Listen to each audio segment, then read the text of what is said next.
Keerthy Suresh title రోల్లో నటించిన cinema revolver Rita. JK Chandru ఈ చిత్రానికి దర్శకత్వం వహించారు. కాగా ఈ చిత్రం థియేటర్లో రిలీజ్ అయింది. మరి ప్రేక్షకులు ఈ చిత్రం ఏ మేరకు మెప్పించిందో రివ్యూలో తెలుసుకుందాం. కథలోకి వెళ్తే డ్రాక్యులా పాండిచెర్లో అత్యంత భయంకరమైన డాన్. అతన్ని చంపడానికి ఒక ముఠా బయలుదేరుతుంది.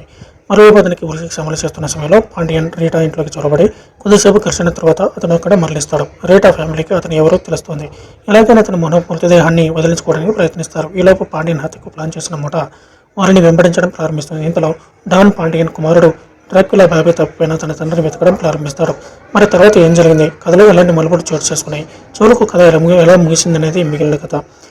ప్లస్ పాయింట్ సీజన్కి వస్తే ఈ సినిమాలో ప్రధాన పాత్రని కీర్తి సురేష్ పాత్ర, ఆ పాత్రకు సంబంధించిన ట్రాక్, అలాగే మరోవైపు ఆమె క్రైమ్లో కీర్కొనే ట్రాక్, ఆ ట్రాక్తో ముడిపడిన మిగిలిన పాత్రలు, ఆ పాత్రల తాలూకు పాయింట్ ఆఫ్ వ్యూస్, ఇలా మొత్తానికి ఈ సినిమా కొన్ని చోట్ల ఓకే అనిపిస్తుంది.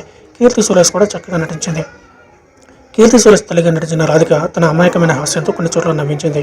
అలాగే మరో కీలక పాత్రలో అజయ్ ఘోష్ నటన కూడా చాలా బాగుంది. సునీల్ కూడా తన నటనతో మెప్పించాడు. ఇక మిగిలిన నటనలు కూడా తమ పాత్ర పరిధి మేరకు బాగా నటించారు.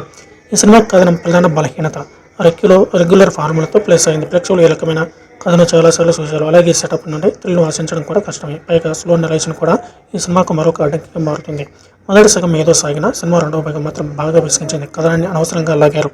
ఇక టెక్నికల్ టీమ్ విషయానికి వస్తే సినిమాలో దర్శకుడు చెప్పాలనుకున్న కంటెంట్ బాగున్నా కథనాలు ఆసక్తికరమైన ఫ్లోతో సాగలేదు. ఇక సంగీత దర్శకుడు పనితనం బాగానే ఉంది.